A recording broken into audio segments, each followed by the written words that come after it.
Tonight, part 3 in our series looking at how Bill and Hillary Clinton used the Clinton Foundation to further their professional and personal agendas.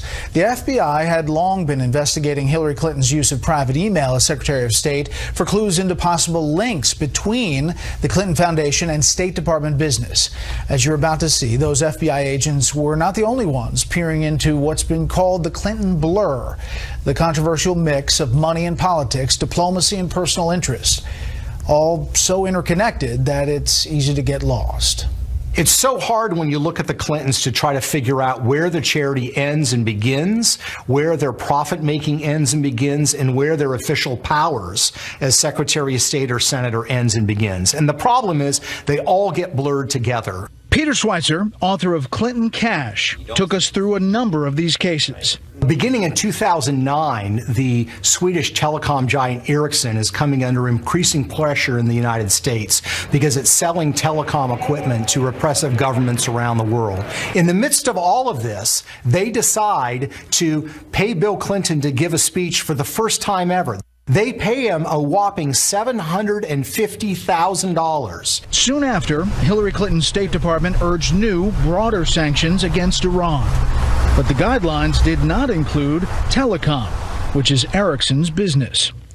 Ericsson told us President Clinton was chosen for his perceived strong attraction power and selected from a list of many potential speakers with crowd pull.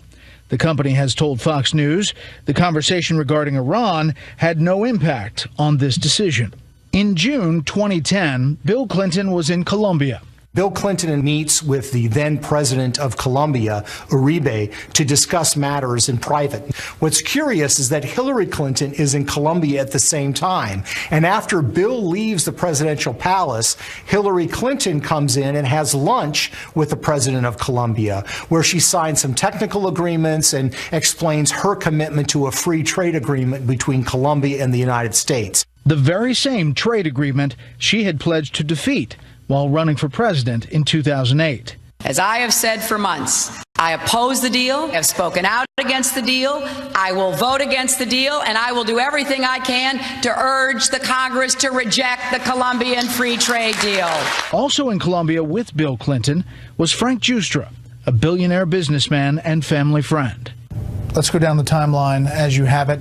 Frank Giustra, a Canadian billionaire, arrives in Colombia with Bill Clinton on June 8th, 2010.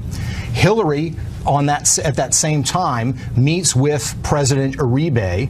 What's troubling is in that the days that follow, Frank Giustra, who is one of the largest contributors to the Clinton Foundation, sees not one, not two, but actually 3 of his companies get major concessions from the Uribe government in Colombia.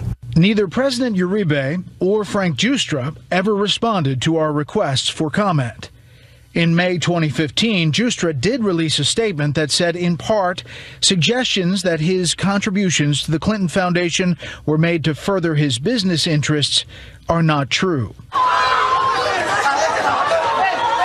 After the 2010 earthquake in Haiti, the Clintons pushed for a wireless, phone-based money transfer system, a useful way to allow friends and relatives to send money into the ravaged nation.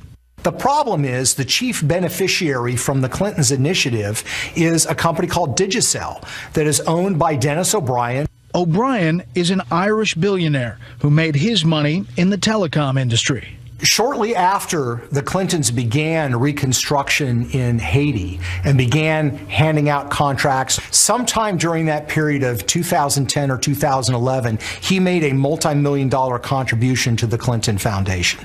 Digicel told us they, quote, entered the Haitian market in May 2006 via a legitimate license tender process and built a very successful business from that point on. They are just a few of the many stories Schweizer documents in his book. And in his research, there's something he noticed about the payments. Bill Clinton's average speaking fee is somewhere around $175,000 to $200,000 over the years. The problem is that once Hillary becomes Secretary of State in 2009, the number of big paydays where he gets paid $500,000 or more to give a speech, one speech, overseas, increases dramatically.